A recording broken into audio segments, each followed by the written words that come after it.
শিল্পীর তো পারিশ্রমিক হয় না, এটা হয় শিল্পী সম্মানী।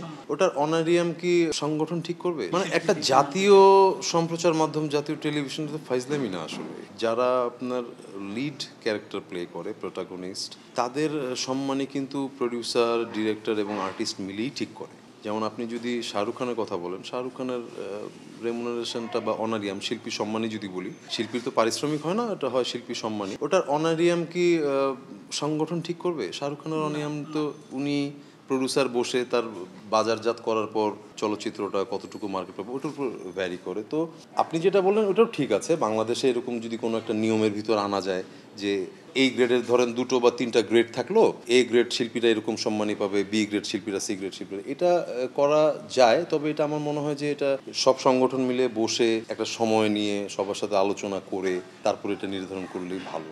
আর সম্মানীর ব্যাপার যেটা থাকে, আসলে সম্মানিত ফিক্সড রাখাটাও আসলে মুশকিল, কারণ আমরা তো দিন দিন ডেভেলপড হচ্ছি, আমাদের বাজার দিন দিন বাড়ছে, ভালো হচ্ছে। সো এটা আসলে ফিক্সড করলেও আপনি বেশি দিন এটাকে রাখতে পারবেন না, এটা চেঞ্জ হবে। তবে এটা ঠিক যে সবার সাথে বসে, বিশেষ করে পরিচালক, প্রযোজক এবং ওই শিল্পীটা যার রেমুনারেশন বাড়বে বা কমবে, এই 3টা পক্ষ মিলে বসে ঠিক করাটাই আমার কাছে মনে হয় যে ভালো। আমার মন চাইলো যে আমি আজকে 20,000 নিচ্ছি, আমি কালকে 30,000 চেয়ে বসে থাকলাম, এইটা আসলে ঠিক না। এটা করলে তো আসলে আপনার ইনডিসিপ্লিনও তৈরি হয়, এটাও সত্যি। বা আরেকজন শিল্পী আছে, সে নিচ্ছে একরকম, আমি নিচ্ছি তার চাইতে বেশি, এই যে একটা বৈষম্যও তৈরি হয়। আপনার কথার পরিপ্রেক্ষিতে যদি বলি, এই বৈষম্যগুলোর দিকে তাকানোর মনে হয় একটু সময় এসছে। নীতিমালা কিন্তু একটা চ্যানেল যখন আসে বা আমাদের তথ্য প্রযুক্তি মন্ত্রণালয় থেকে আমার যদি জানায় ভুল না থাকে, একটা জেনারেল নীতিমালা আছে, কিন্তু ওই নীতিমালাটাও ফলো করা হয়। কিন্তু ওই যে আপনি যেটা বললেন যে একজন শিল্পীর উপর বেস করে এগিয়ে যাওয়া বা একজন শিল্পী সব কিছু অপারেট করছে, এই জায়গাগুলো আস্তে আস্তে ঠিক হবে। একদিনে তো সম্ভব না, আস্তে আস্তে অনেকটাই। একটা সময় এরকম ছিল যে রুল করতো, একাই সব রুল করছে, ওই জিনিসটা এখন অনেকটাই কমে এসছে। আর এখন মানুষ আধুনিক হচ্ছে তো বটেই, আধুনিক হওয়ার সাথে সাথে আমরা অনেক দিকেই নজর রাখছি। যেমন আমাদের শিল্পী সংগঠন বলেন, নাট্যকার, পরিচালক, প্রযোজক, সবার সাথে সবার একটা খুব সুন্দর আন্ডারস্ট্যান্ডিং আছে। বড় কোনো সিদ্ধান্ত নিতে হলে সব একসাথে বসেই নেয়। এরকম টেলিভিশন চ্যানেলগুলোর ভিতরেও একটা নিজেদের মধ্যে একটা আছে। তো আমার কাছে মনে হয় যে আগের চেয়ে, আমি যদি প্রিভিয়াস 10 বছর আগের কথা বলি, 10 বছর আগের থেকে এখন প্রতিটা সেক্টর মিলিয়ে আমরা অনেকটাই বেটার অর্গানাইজড আগের চাইতে। তো সব কিছুই, কিছু তো উল্টাপাল্টা, কিছু তো ফাঁকফোকর থাকেই, ওগুলো আস্তে আস্তে ঠিক হয়ে যাবে আশা রাখি। ইনশাল্লাহ সামনে দেখা যাক কী হয়।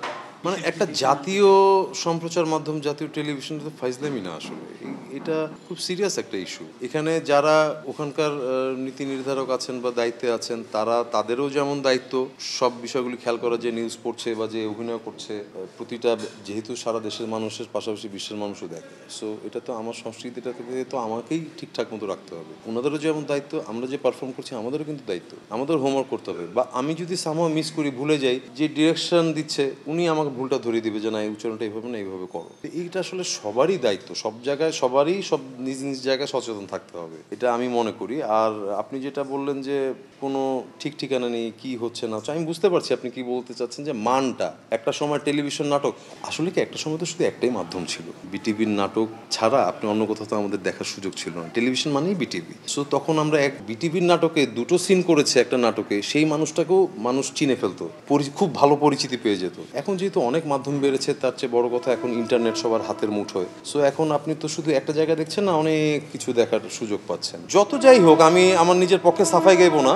আমি যখন কোনো কাজ করব, এটা ঠিকঠাক মতো করবার দায়িত্বটা যেমন আমার, যিনি কাজটা বানাচ্ছেন কাজটা ঠিকঠাক হচ্ছে কিনা এটা যাচাই করার দায়িত্বটাও কিন্তু তার। সো সবার দায়িত্বটা সবার ঠিক মতো পালন করতে হবে, এর কোনো বিকল্প নেই।